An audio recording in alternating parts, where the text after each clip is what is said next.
Vai passar o medo, a angústia, a insegurança. Vai ficar para trás a saudade do abraço apertado, do almoço em família, do happy hour com os amigos. As coisas ainda estão fora de lugar. Viva o agora. Diga que ama. Pergunte se está tudo bem. Olhe com carinho que mantém a cidade em segurança. Fique em casa, se puder. Respire. Trabalhe. É hora de pensarmos no todo. Somos o país que não desiste até o último segundo da prorrogação. E juntos daremos a volta por cima.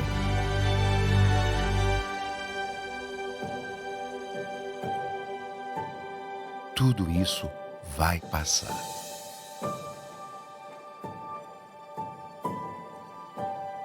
Enquanto não passa, conheça o novo jeito Quali de ajudar. Olá, boa tarde. Eu sou Queiro Pereira, moderador do painel Contratos de Locação em Tempos de Pandemia. Esse painel terá a participação de 3 professores, de profissionais de renome nacional, que vão abordar essa questão das locações em relação a essa situação de pandemia no nosso país. Primeiramente, irei iniciar o evento com a professora Aline Terra, que ela é professora do Departamento de Direito Civil e pós-graduação em Direito, mestrado e doutorado da Universidade Estadual do Rio de Janeiro. Ela também é professora de Direito Civil da PUC-Rio e dos cursos de pós-graduação na PUC-Rio, e doutora e mestre em Direito Civil pela UERJ. Primeiramente, então, começo o painel com a doutora Aline para nos abrilhantar com a sua análise em relação à questão de shopping centers. Boa tarde para todos. Boa tarde, doutor Kelly Souza Pereira. Em primeiro lugar, eu não posso deixar de registrar a alegria de compor esse painel e de parabenizar a OAB e a ESA por essa iniciativa. Cumprimento também os meus queridos colegas de painel, além do doutor Kênio, professor José Fernando Simão, professor Otávio Luiz Rodrigues, e saúdo a todos aqueles que estão conosco nessa tarde, compartilhando das nossas impressões sobre esse tema que tem aí trazido bastante discussão, que é justamente o impacto da pandemia nos contratos de locação. De acordo com a nossa organização interna, a mim coube tratar de um contrato de locação específico, que é o contrato de locação em shopping center. E para abordar essa questão, eu gostaria de traçar inicialmente 3 pressupostos que me parecem inafastáveis para a nossa análise. Bom, em primeiro lugar, nós não podemos deixar de ter em mente que o contrato é sempre a veste jurídica de uma operação econômica, né? O contrato ele serve de instrumento precípio para a gestão de riscos contratuais. Então, antes de analisarmos o impacto em qualquer contrato da pandemia, é imprescindível que nós verifiquemos qual é a alha daquele contrato e como as partes geriram essa alha, como esses riscos são distribuídos, são alocados entre aquelas partes, seja por meio da incidência direta da lei, né, uma vez que o legislador faz essa alocação, seja por meio do exercício da autonomia privada, quando as partes, clausulando acerca do risco, fazem uma alocação diversa. Um segundo aspecto fundamental, um segundo pressuposto fundamental para a nossa análise, é que não existe um desequilíbrio presumido dos contratos em razão da pandemia, né? Não existe uma espécie de direito potestativo à revisão ou à resolução do contrato em razão da pandemia. É necessário sempre verificar o concreto impacto que a pandemia causa em cada relação contratual, e nós só teremos a possibilidade de revisar ou de resolver essa relação obrigacional se estiverem preenchidos os requisitos legais previstos para essas duas possibilidades, esses dois remédios.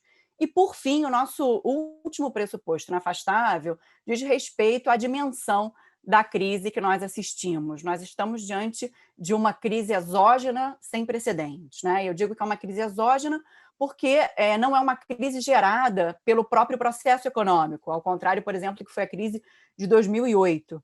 E é uma crise sem precedentes porque nunca vimos na história recessões simultâneas nas principais economias globais, como nós estamos vendo hoje em dia, né? Então, nós temos o contrato como um instrumento de gestão de risco, nós temos o afastamento dessa ideia de que haveria um desequilíbrio inerente aos contratos em razão da pandemia, um direito, como se fosse um direito potestativo mesmo, a revisão, a resolução, e nós temos essa crise de magnitude sem precedentes. Bom, com essa pandemia, nós tivemos alguns reflexos importantes no âmbito da locação de shopping center, sobretudo em razão de diversos estados da nossa federação terem determinado o fechamento desses shoppings, desses centros comerciais, impactando, na grande maioria dos casos, no faturamento dos lojistas, né? Então, a pergunta que nós vamos tentar responder hoje é: podem os locatários pleitear uma redução do aluguel fixo, né? Não do aluguel variável, que evidentemente varia de acordo com o faturamento, já que é um percentual a ser pago sobre esse faturamento, né? Então, podem os locatários pleitear uma redução do aluguel fixo ou mesmo a resolução do contrato em razão de uma suposta redução do faturamento decorrente do fechamento dos shoppings? Bom, a resposta positiva a essa pergunta depende, evidentemente, de nós conseguirmos identificar, nesse caso, a presença dos requisitos previstos pelo legislador, seja para revisão, seja para resolução. E, nesse tema, nós temos 3 institutos previstos no Código Civil que poderiam trazer algum respaldo a esse locatário. O primeiro deles é a impossibilidade da prestação, que não me parece incidir no caso, né? Aqui nós teríamos uma impossibilidade subjetiva, supostamente, mas que não se faz presente, porque a redução do faturamento não me parece ser uma circunstância generalizável que possa servir de alegação de impossibilidade. Como nós sabemos, a impossibilidade subjetiva requer que a circunstância que impede o credor de cumprir seja generalizável, ou seja, o devedor de cumprir. Qualquer outro devedor que se encontrasse naquela mesma situação também não poderia cumprir a prestação, e não é o que acontece diante da redução de faturamento, já que outros devedores que também tenham sofrido eventualmente a redução de faturamento, se tiverem feito uma provisão de recursos, poderiam, sim, continuar pagando normalmente os seus aluguéis. Não me parece tampouco estarem presentes os requisitos para aplicação do artigo 478, que é a teoria da excessiva onerosidade, porque não acredito que haja aí a extrema vantagem para o empreendedor, embora esse requisito tenha bastante controvérsia a seu respeito, que não temos tempo de enfrentá-las aqui, mas fato é que não me parece estar presente a extrema vantagem a autorizar a aplicação do 478. Por fim, não me parece também ser o caso da revisão prevista pelo artigo 317. E aí, superando as diversas discussões que nós temos, né, acerca de esse artigo se aplicar apenas a prestações pecuniárias ou não, em razão da sua topografia, ainda que nós adotemos uma orientação mais ampla acerca da sua incidência, não me parece que ele seja aplicável porque o artigo 317 requer que a desproporção manifesta seja entre o valor da prestação quando da sua celebração e o seu valor quando da sua execução. Então, é um desequilíbrio da própria prestação analisado em 2 momentos diferentes. Aqui, nesse caso, se desequilíbrio houver, me parece que é entre prestação e contraprestação, a suscitar uma discussão um pouquinho diferente da que está presente no artigo 317. Bom, então, afastada a impossibilidade, a teoria da onerosidade excessiva e a revisão do 317, será que algum instrumento jurídico que possa socorrer esse locatário de shopping center? Bom, para isso a gente tem que entender um pouquinho a dinâmica desse contrato de locação, né? Que na verdade é um contrato socialmente típico que a gente chama de contrato de ocupação ou contrato de locação, enfim. Por meio desse contrato, o locatário ele não busca apenas um espaço para desenvolver a sua atividade, para vender os seus produtos.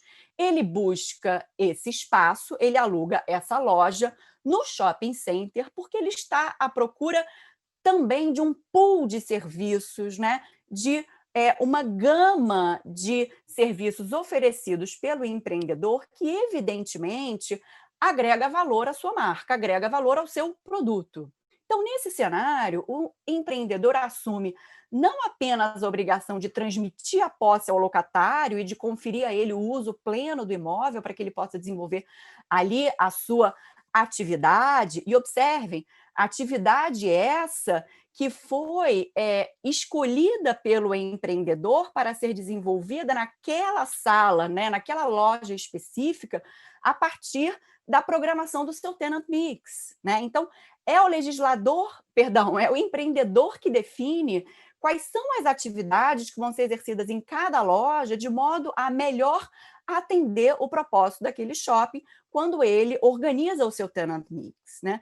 Então, nós temos, de um lado, né, o empreendedor com essa obrigação de transmitir essa posse para que o seu locatário possa exercer aquela atividade que ele, empreendedor, decidiu que deveria ser realizada naquele espaço, bem como tem também o empreendedor a obrigação de garantir que o locatário tenha acesso a todo esse pool de serviços, essa gama de serviços que ele oferece ali naquela estrutura, né? Serviço de segurança, serviço de estacionamento, serviço de recreação infantil, enfim, todos esses serviços que se colocam ali à disposição daquela coletividade de modo a atrair um maior público.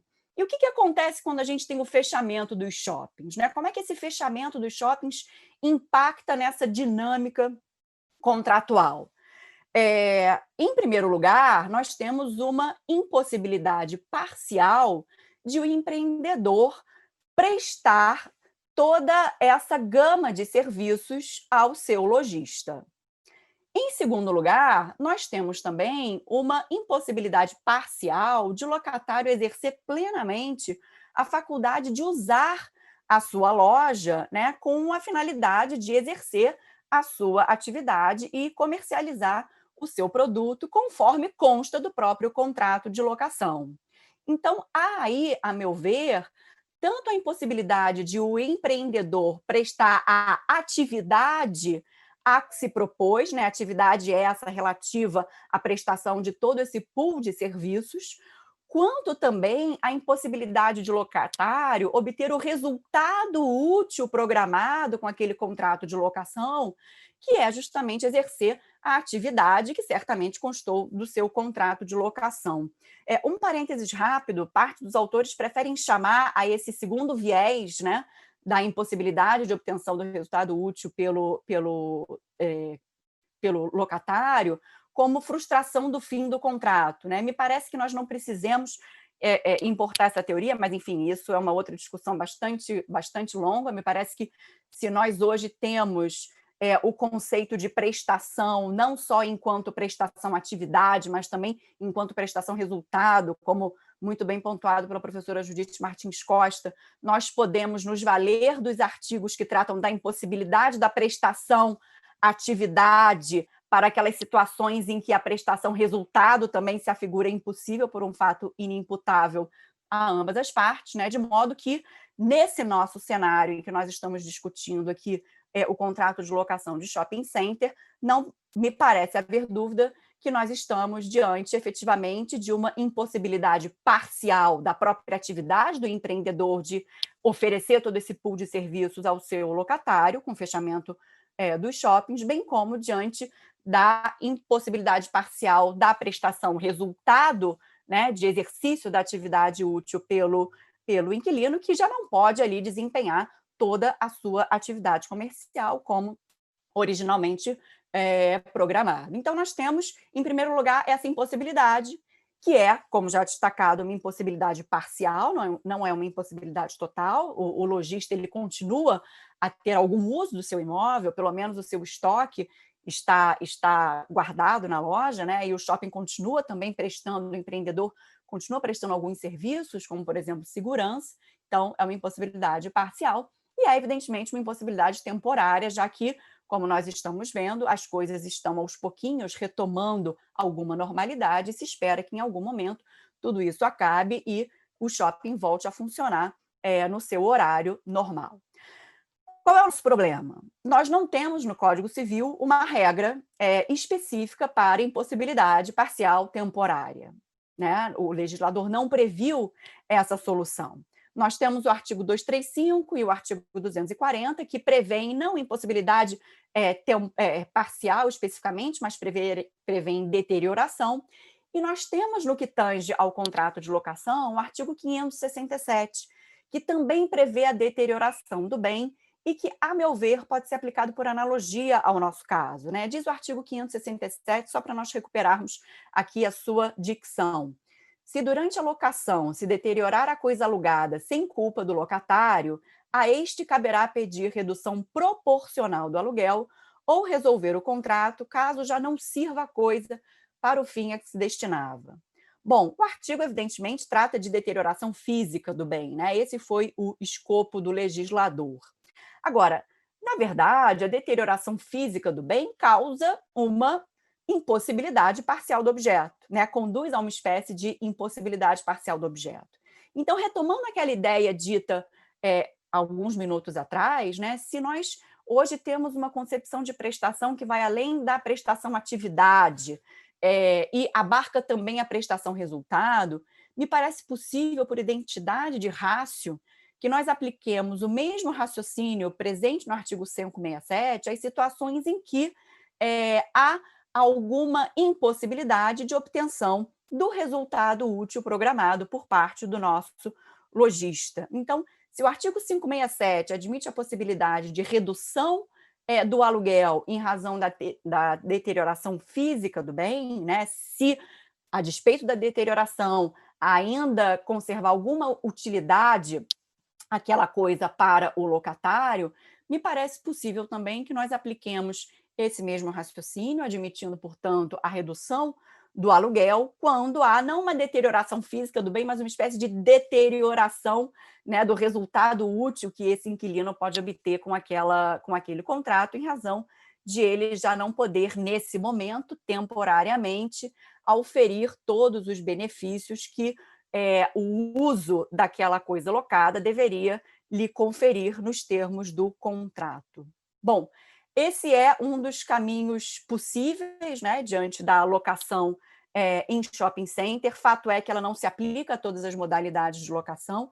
A locação residencial tem uma lógica bastante diferente e há uma discussão bastante grande se há algo a se fazer no âmbito de locações residenciais em razão de uma eventual redução de renda do inquilino, né? Mas fato é que certamente o direito, infelizmente, não terá resposta para todos os casos, não conseguirá remediar os impactos econômicos de crises agudas como essa que se coloca, não conseguirá acomodar todos os interesses em jogo, e aí certamente nós devemos conclamar as partes, né, a tentar alcançar um acordo e uma renegociação que seja capaz de conseguir repactuar aquela contratação, de modo que seja possível manter a relação contratual e minimizar ao máximo possível todos os estragos que são inevitáveis diante dessa pandemia. Bom, agradeço mais uma vez a participação nesse painel e devolvo a palavra ao nosso moderador. Muito obrigada. Doutora Aline, muito boa palestra, parabéns pela explanação. E um ponto interessante, essa questão que eu vejo shopping centers, né? Porque na prática é uma corrente a qual eu me filio, a questão do contrato não cumprido, né? Artigo 476 do Código Civil. E um fato interessante também, eu concordo com a doutora plenamente, é em relação ao artigo 22 da Lei do Inquilinato, que o locador tem obrigação de manter o uso pacífico do imóvel. Então, logicamente, que o locador não tem culpa pelo fechamento, mas se houve fechamento, ele não cumpriu com a obrigação de manter aquele mix, aquela estrutura funcionando. Independente disso, o inquilino pode arcar com esses ônus em função de uma situação fora do seu controle. Então, o inquilino assume os prejuízos dele e o locador, no caso o shopping, assume o prejuízo do empreendimento. Passar todo o prejuízo para o inquilino seria uma coisa injusta. Né? Então, eu agradeço muito a explanação, estou muito feliz na análise das questões jurídicas, e vou passar agora a palavra para o nosso segundo palestrante, né, que é o doutor Otávio Luiz Rodrigues Júnior. Ele é livre docente em Direito Civil pela USP, pós-doutorado em Direito Constitucional pela Universidade de Lisboa e em Direito Privado Comparado. É doutor em Direito Civil pela USP e também mestre em Direito pela Universidade Federal do Ceará, né, com louvor. O doutor Otávio vai fazer a sua explanação a partir de agora e tem 15 minutos. Muito boa tarde, doutor Quênio. Muito obrigado pela apresentação. O agradecimento à Escola Superior de Advocacia pelo convite. Os meus cumprimentos à doutora Aline Valverde, ao professor José Fernando Simão, distintíssimos companheiros desse painel, e a todas as senhoras e os senhores que nos acompanham.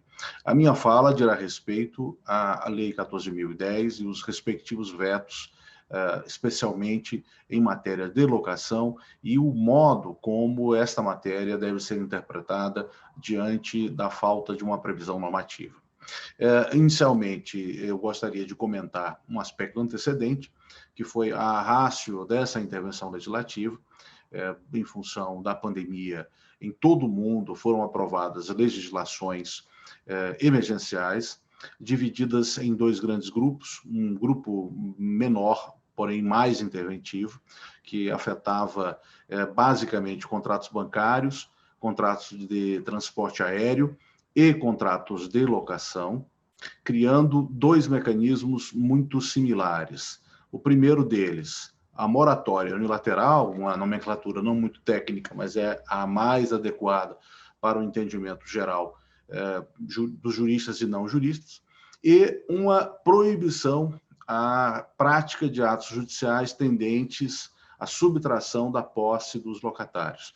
E assim me refiro em razão da diversidade de regimes jurídicos, como é o caso do Brasil, no qual eu possuo uma locação submetida ao Código Civil, uma locação submetida a uma lei protetiva especial, a lei do inquilinato, nesta última sujeita, na maior parte dos casos, a chamada ação de despejo. O outro grupo de legislações, na qual a Lei 14.010 se localiza, e que tem como o seu paradigma internacional mais célebre o Coronavirus Act da Grã-Bretanha, mais especificamente Inglaterra e País de Gales, e depois o Coronavirus Act da Escócia, que limitou a sua atuação à preservação dos regimes jurídicos tradicionais e, especificamente no campo da locação, estabeleceu duas medidas que têm uma universalidade: proibição de despejo e o estabelecimento de moratórias unilaterais.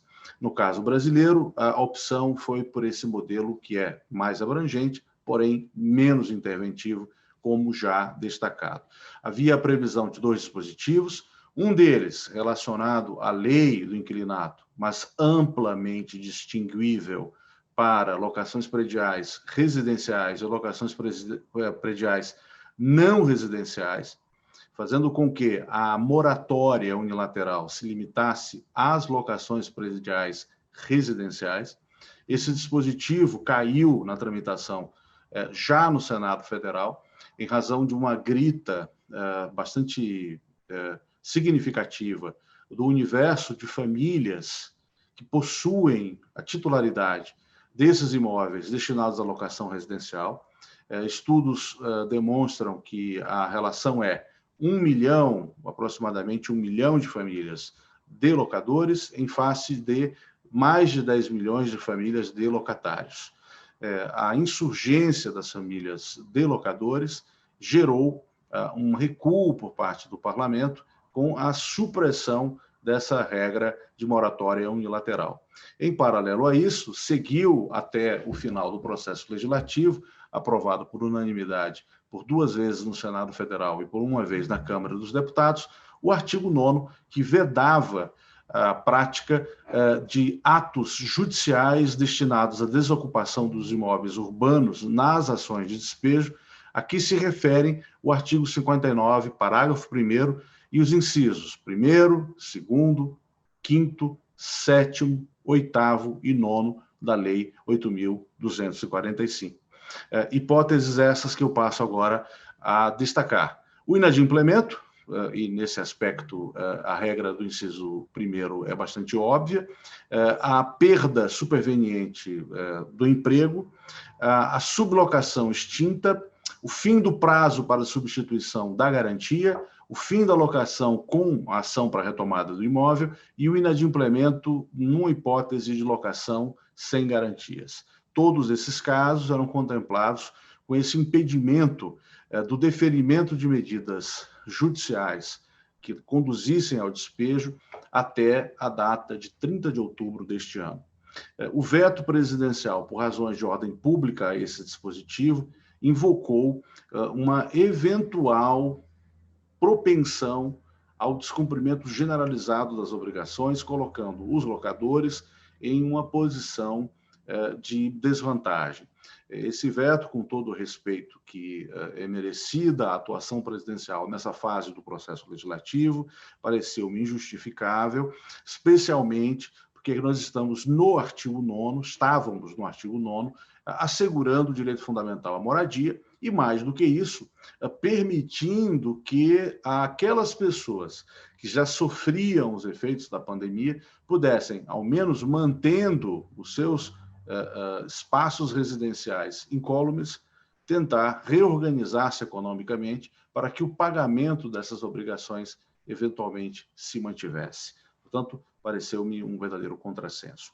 O resultado desses vetos e dessa opção do legislador por não estabelecer um período de moratória unilateral é visível na jurisprudência. E aqui me limito à jurisprudência do Tribunal de Justiça de São Paulo. Nós temos, basicamente, excluindo os contratos relacionados às operações de shopping centers. Por quê? Porque, em relação a eles, há um nível de atipicidade muito maior, um nível muito mais significativo de manifestação da autonomia privada, fazendo com que boa parte das soluções se encontrem localizadas nos contratos firmados entre as partes e menos por um recurso direto à lei do inquilinato. Abstraída essa hipótese, que é muito significativa em termos jurisprudenciais, nós ficamos com grupos de casos relacionados à locação submetida diretamente à lei do inquilinato. E as soluções podem ser agrupadas em 3 níveis. Um primeiro nível era o de reconhecer esse direito unilateral à moratória e o impedimento do despejo. São julgados do Tribunal de Justiça, basicamente em sede de agravo de instrumento, ou decisões liminares de juízos de primeiro grau, que utilizavam de lege ferenda o então PL 1179, que se converteu na Lei 14.010. Um segundo grupo, mais recente de decisões, considerando já o veto presidencial, passou a criar uma hipótese de legislação judiciária.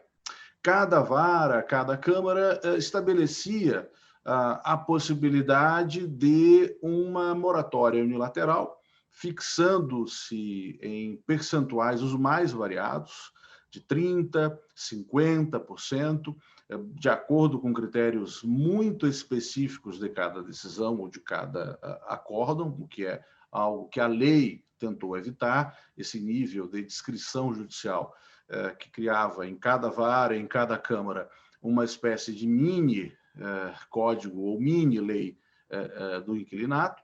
E o terceiro grupo tentava resolver a questão à luz daquilo que já foi, de algum modo, esclarecido, muito bem esclarecido pela professora Aline, que é a utilização de alguns fundamentos teóricos presentes, ora no Código Civil, ora na lei do inquilinato. Basicamente, a combinação da teoria da imprevisão / onerosidade excessiva prevista dos artigos 478, 479 e 480 do Código Civil, ou a utilização de algumas outras teorias do direito privado, ou mesmo do direito público, como é o caso da frustração do fim do contrato, ou o fato do príncipe, especificamente naqueles espaços cujo acesso público ou acesso privado foi interditado por emanações administrativas do Estado, o que foi muito comum tanto no município de São Paulo quanto no próprio Estado de São Paulo, em sentido amplo, criando circunstâncias muito pouco reconduzíveis a uma teorização global para a liberação desses devedores.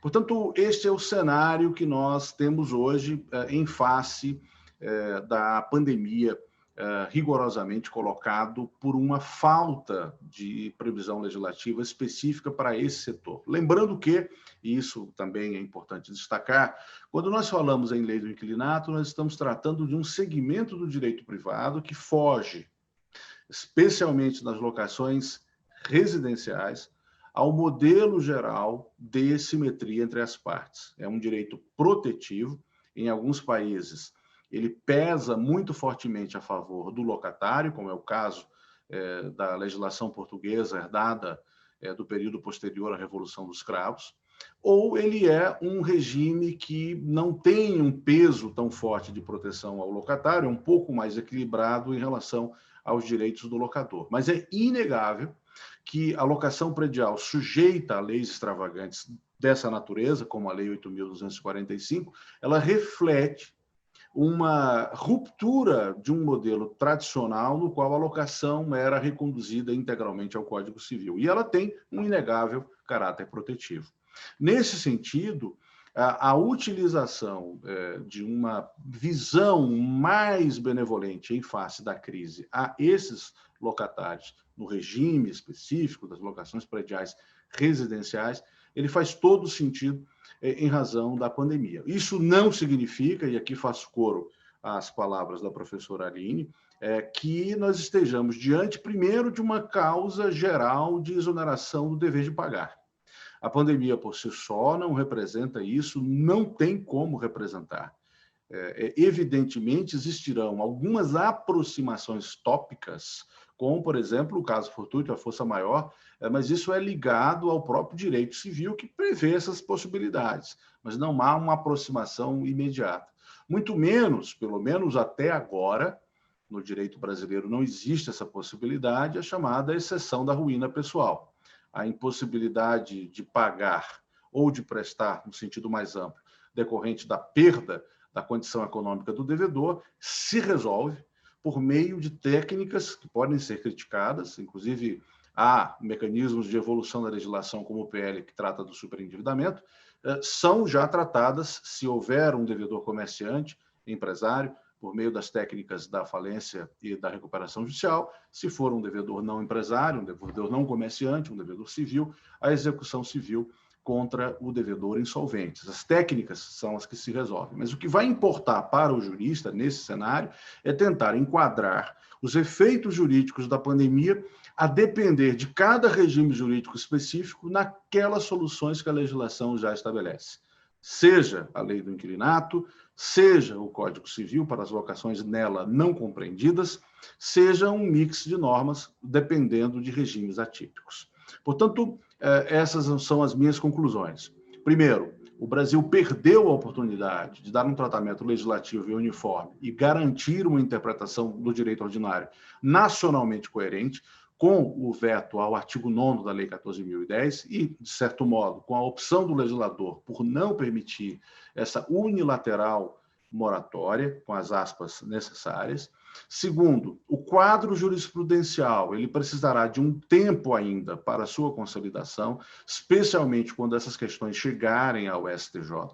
E a despeito da gravidade, do ineditismo dessa crise, eu não considero que argumentos como exceção de ruína pessoal, argumentos que tentem caracterizar a pandemia como um fato imprevisível ou torná-la sinônimo de caso fortuito de força maior, haverão de prevalecer na jurisprudência do Superior Tribunal de Justiça. Eu tenho uma forte expectativa de que essas saídas não serão adotadas de maneira massiva.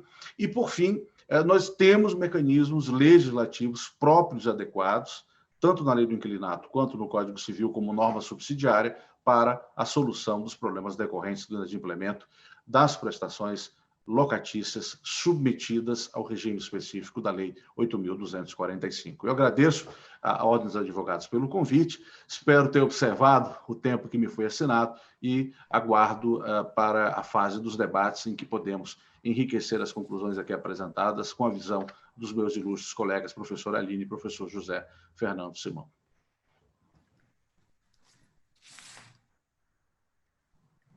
Parabéns pela explanação do Otávio, professor. Realmente muito feliz nas colocações, e um ponto interessante, né, em função do veto ao artigo de lei que dá essa moratória para os locatários, eu acho que é uma preocupação do legislador nesse aspecto, ter mudar de ideia, em função dos fiadores, né?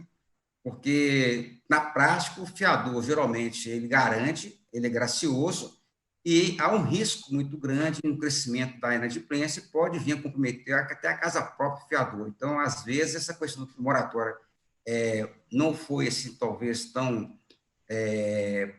protegida, né, pelo legislador, e pode acontecer uma situação de que criar uma dificuldade de pagamento do inquilino, crescer na dívida, e isso vindo a comprometer quem não está na posse do imóvel, no caso dos fiadores. E, logicamente, que é uma situação de que alguém poderia, um inquilino ou outro, se aproveitar dessa moratória para se beneficiar sem necessidade premente, né? E há uma situação dos locadores também necessitarem dos recursos.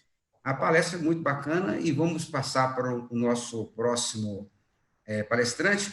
E o tempo é muito curto, né? Então, eu vou agora apresentar o professor José Fernando Simão. Ele é professor de Direito Civil da USP, mestre, doutor e livre-docente em Direito Civil pela USP, advogado em São Paulo e vice-presidente do IBDFAM, autor de vários livros. Com a palavra, o nosso professor José Fernando Simão. IBDFAM de São Paulo, para deixar claro, que não é do Nacional, que é a professora Maria Berenice Dias. Bom, okay. Muito boa tarde a todos, boa tarde a todas, doutor Kênio Pereira, o nosso hostess, o homem que está organizando esses debates, a OAB que nos recebe, que nos convida, que nos acolhe, que propicia o debate nacional, meus muitos parabéns. Aos professores Aline Terra e Otávio Luiz, amigos, colegas de jornadas acadêmicas, debates, teses, dicas, trocas de ideias, no sentido mais amplo, meu muito obrigado. Eu pedi para falar depois dos dois, porque eu queria mais ou menos arrematar alguma ordem de raciocínio trazida pela professora Aline e uma outra ordem de raciocínio trazida pelo professor Otávio Luiz. A professora Aline efetivamente coloca que há uma insuficiência legislativa, o Código Civil não foi pensado especificamente para uma impossibilidade de prestação por conta do fato do príncipe no seguinte sentido: a prestação de dar dinheiro é uma prestação pecuniária, e a professora Aline tem razão. Não é porque o shopping está fechado que o locatário não pode prestar, que é dar dinheiro. Ele pode ter, como bem disse a professora Aline, uma provisão econômica de um bom empresário e suportar o fechamento do shopping. Portanto, o fechamento do shopping realmente não coincide, no meu sentir, e corroboro as palavras da professora Aline com caso fortuito e força maior. Aliás, a aproximação teórica do caso fortuito e da força maior, aqueles institutos previstos no artigo 393 do Código Civil, no seu parágrafo único, valem a sua aplicação para algumas obrigações de fazer. Não é o caso da locação. Exemplo, o sujeito que teria um show que prevê uma aglomeração popular muito grande, por questões sanitárias esse show é proibido, então aí sim a obrigação se extingue por caso fortuito ou força maior, e aí aplica-se a MP 948 do presidente Bolsonaro, que tem uma série de questões do reembolso das quantias pagas. O dar dinheiro, efetivamente, não está no campo da impossibilidade jurídica ou física, porque o shopping fechou. E nesse ponto o professor Otávio Luiz é muito feliz, assim também como corrobora o que disse a professora Aline, que o fato de haver um empobrecimento pessoal do devedor, porque houve a pandemia, ou porque ele está desempregado, ou porque ele esteve doente, o Brasil já passou por outras crises, uma das mais recentes é de 2014, com alto grau de desemprego, não significa que eu estou diante de impossibilidade no sentido jurídico. Ou seja, concordo também com os que me antecederam que a impossibilidade por questões pessoais do devedor não é caso de extinção e nem de revisão do contrato de locação. Eu e a professora Aline conversávamos numa live semana passada sobre isso, e o fato de eu morar no imóvel alugado e estar desempregado, não há alteração da base objetiva do contrato, não há razão nenhuma para revisão. Aliás, aquela velha ideia, mas, professor Simão, eu moro no imóvel locado e não posso usar a piscina por causa da pandemia em que há restrição de uso da área social.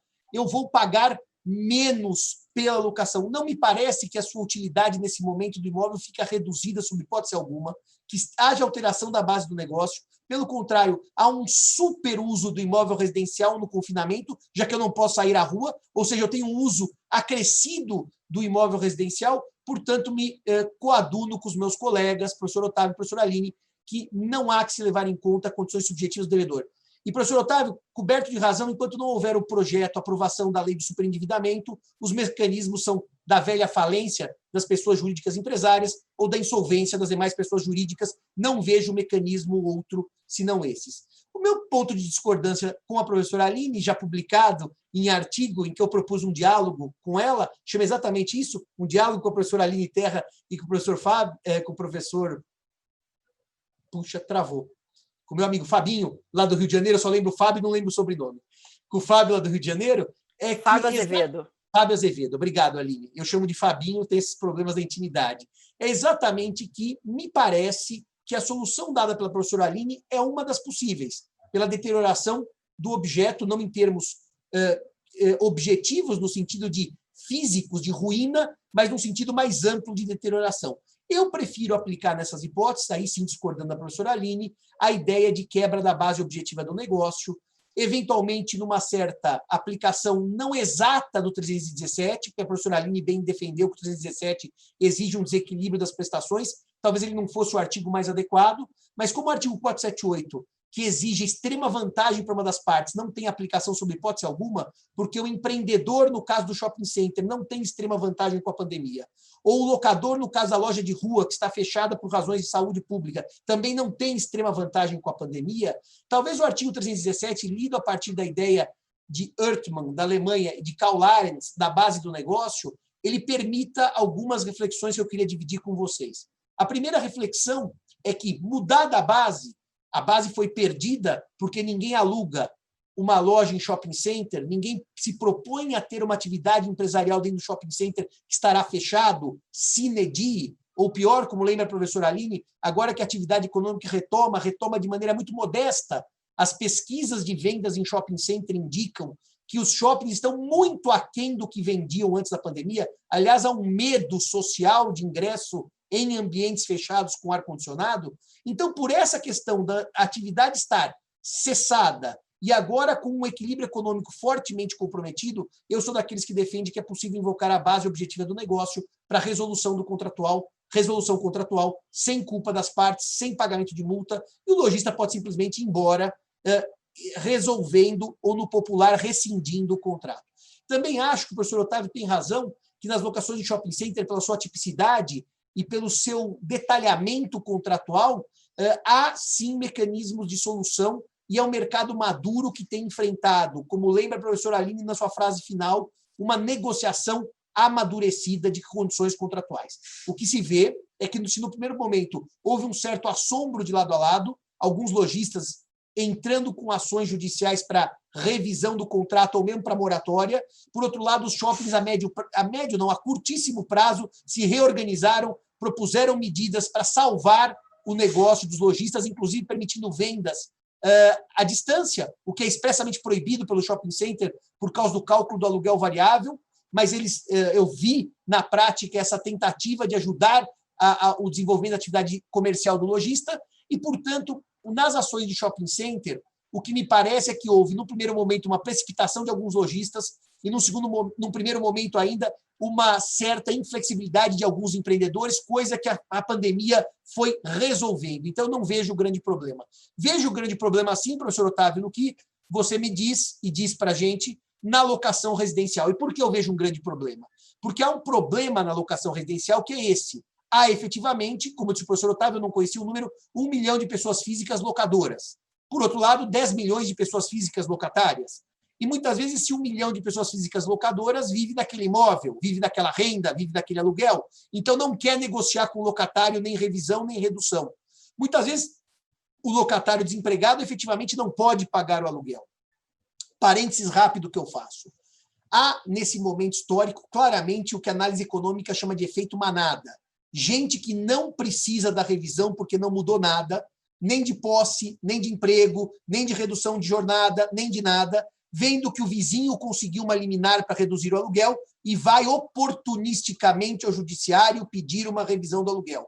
Esse efeito manada é nefasto, porque se os juízes concederem moratória irrestrita para todo e qualquer contrato, sem a análise do caso concreto, isso é uma quebra do sistema e um sistema econômico que tende à ruína. Portanto, tirando os oportunistas, aqueles que se valem do efeito manada, evidentemente há locadores preocupados e há locatários desempregados. Há locadores que vivem daquele aluguel e há locatários que tiveram redução de hora ou suspensão de seus contratos de trabalho por força da pandemia. E daí fica uma questão, como é que eu vou resolver este campo? E aqui eu queria completar as ideias do professor Otávio Luiz. Professor Otávio Luiz, depois de tantos meses já, 5 meses de pandemia que vamos ter proximamente, eu sou da tese, me filio à tese que o artigo 10, tal como pensado pelos autores do anteprojeto 1179, do qual você, Rodrigo Xavier e muitos outros fizeram parte, não vou nomear todos, que nem teríamos tempo para isso, era um artigo que merecia ter tido aprovação. Poderíamos discutir, professor Otávio Luiz, professor Aline, se o artigo tinha boa ou má redação, se o artigo podia ser melhor ou pior, mas depois de alguns meses de pandemia e dessa verdadeira insegurança locatícia, e principalmente desse efeito manada, que hoje muita gente oportunista tenta reduzir aluguel sem precisar reduzi-lo, me parece, professor Otávio, que um artigo de lei, ainda que com as críticas, como todo artigo teria, seria melhor sua existência do que sua ausência. Por isso que eu pedi para falar depois dos dois. Professor Aline, enquanto eu acredito viva piamente que nos shopping centers houve um certo arranjo por causa das questões econômicas e da maturidade empresarial envolvida, um certo arranjo. Isso pode ser negado por algumas ações que existem e existirão, mas há uma certa acomodação econômica em torno do contrato. Professor Otávio, eu acho que na locação residencial não há acomodação econômica. Ou seja, o locador que vive da locação realmente não cede e o locatário desempregado, então, teria que ir embora. Por isso que, como palavras finais, para depois possibilitarmos o debate, e o doutor Kênio certamente terá suas perguntas, eu teria a dizer aos amigos o seguinte: o RJET, a famosa Lei 14.010 de 2020, melhor teria sido se tivesse sido aprovado o artigo 10, tal como pensado no projeto Anastasia, que caiu já no Senado, no substitutivo da senadora Tebet, e não voltou mais ao mundo jurídico. E por que eu digo isso, meus amigos? Se vocês abrirem hoje o site da Câmara dos Deputados e olharem o número de projetos de proposições legislativas para disciplinar a locação nesse momento pandêmico, e normalmente o professor Otávio tem razão, os projetos se preocupam mais com a locação residencial nesse momento, porque a comercial tem um certo grau de maturidade. Outro dia o nosso colega André levantou, se não me engano, eram 54 proposições legislativas para cuidar do mesmo tema. Isso mostra que teria sido boa a aprovação do artigo 10, ainda que o artigo sofresse críticas e houvesse opiniões contrárias. Eu mesmo, ao lado dos professores Bunazar e Tartucci, apresentei uma ideia ao professor Otávio de estender aquela moratória para as locações comerciais, vamos chamar comerciais, professor Otávio, ou não residenciais, mas de pequeno valor, de microempresas, para tentar salvar uma parte dos comerciantes pequenos, vamos chamar assim, lato sensu. Então, ainda que o artigo exigisse melhora, ainda que o artigo exigisse uma reflexão, eu, Simão, hoje posso dizer, 4 ou 5 meses depois, que eu preferi o artigo ter sido aprovado e mantido, ainda que com críticas, do que a anomia. A anomia é ruim para a economia, é insegura para as partes e pode gerar uma crise no mercado, que é bem disciplinado pela 8245/91, que expurgou os males da Lei de 79, que geravam, inclusive, a falta de vontade dos locadores em alugar o imóvel por causa das dificuldades na retomada. Então, a 8245 é uma lei boa, o artigo 10 viria a completar e dar um equilíbrio a esse sistema que, no momento de pandemia e de maneira provisória, de maneira temporária, porque a Lei 14.010 cede, em grande parte, no dia 30 de outubro, isso teria sido de grande utilidade ao sistema. Não temos a lei, temos hoje a insegurança, temos hoje os dramas da loteria que acaba ocorrendo em cada tipo de locação, e me parece pior na residencial que na não residencial ou comercial. Dr. Kênio, muito obrigado. Cumpri meu tempo religiosamente de 18 minutos e devolvo a palavra à Vossa Excelência. Muito obrigado e parabéns pela palestra. E realmente foi muito elucidativo as três posições colocadas aqui no nosso Congresso. E um fato que eu acho interessante, como o doutor falou, é a questão da insegurança, né? Porque a falta de uma lei regulamentando isso, vemos descontos de todas as bases, né? Como o doutor Otávio colocou, e vai gerar uma preocupação, que eu entendo, no futuro, em função de decisões que podem ser diferentes e podem vir a resultar no reconhecimento de uma dívida acumulada e poderá comprometer os fiadores. Eu queria fazer uma colocação em relação à palestra da doutora Aline Terfo, muito boa, essa questão que eu coloquei no final, a questão do contrato, da exceção do contrato não cumprido. Se ela entende também que seria, no caso, um dos artigos, né, que poderiam ser invocados, bem como o artigo 22 da Lei Crinato, que determina o dever do proprietário entregar o imóvel e manter esse uso pacífico. Então, eu acho que isso poderia ser também acrescentado na tese dela. Doutor Kênio, muito boas as suas reflexões, as suas colocações, bastante pertinentes, né? De fato, o artigo 10, ele tem pertinência aqui na nossa discussão, tendo em vista que o locador ele tem obrigação não só de transferir a posse, né, no momento inicial da celebração do contrato de locação, para que o inquilino possa usar o imóvel com a finalidade a que ele se destina, mas ele é obrigado a manter, né, a garantir a manutenção dessa posse com o uso a que o imóvel se destina. Então, certamente, me parece que o artigo 10 vem, sim, em reforço, né, de tudo isso que nós falamos. No que tange à exceção de contrato não cumprido, a gente acaba tendo uma certa discussão em razão da imputabilidade ou não, né, do descumprimento da obrigação por parte do empreendedor, né? Então, se nós entendermos que a exceção de contrato não cumprido ela poderia ser suscitada só quando fosse imputável ao empreendedor o descumprimento de uma sua obrigação, o que não é o caso, nós não poderíamos lançar mão da exceção de contrato não cumprido, porque quando não há imputabilidade, nós teríamos outros remédios, né, outras soluções por parte do ordenamento jurídico. Mas há autores também que atribuem uma aplicação um pouco mais ampla à exceção de contrato não cumprido e admitem a sua arguição mesmo quando não há imputabilidade do descumprimento por parte do devedor, que no nosso caso aqui é o empreendedor, e aí nessa situação também seria, evidentemente, mais uma ferramenta à disposição da outra parte, no nosso exemplo, o locatário, a fim de não pagar o aluguel, né? O problema aqui é que, de todo modo, não há um descumprimento, digamos assim, ainda que inimputável, mas total, né? Então, nós teríamos que ver aí como funcionaria essa exceção de contrato não cumprido, já que o locatário não poderia simplesmente se recusar a pagar qualquer aluguel, porque alguma prestação o empreendedor ainda executa. Afinal de contas, o locatário ainda tem a posse do imóvel, né? Ainda que em menor grau, ele ainda tem a posse do imóvel e ele ainda usufrui, em alguma medida também, dos benefícios que toda aquela estrutura lhe oferece, já que, pelo menos, serviços de segurança e limpeza, né, por exemplo, continuam a ser executados. Eu queria fazer uma pergunta para os três, né, em relação a essa questão que a doutora Aline colocou. A posse permanece com o inquilino. Mas, como o doutor Simão colocou também, a questão do inquilino. Então, tendo em vista que está fechado o shopping, né, o locador, o empreendedor, não cumpre com o seu dever de viabilizar o funcionamento, se o inquilino pode, então, optar por rescindir o contrato sem pagar nenhuma multa, né? Eu entendo que também não é razoável, em função da falta de previsão de quando vai reabrir o shopping, e levando em consideração que a economia vai desaquecer daqui para frente, se o inquilino, nesse caso, resolver entregar as chaves, como é que seria a visão de vocês em relação ao pagamento da multa rescisória do contrato que irá vencer ainda, mas o inquilino, em função de não usar ou de estar impedido, ele pleiteia, então, a rescisão sem pagar multa. Qual que é a posição dos doutores? Doutor Otávio, se me permite, eu vou dar um palpite bastante rápido, e daí você já completa, porque você é meu professor no tema, mas eu nesse diálogo com a professora Aline,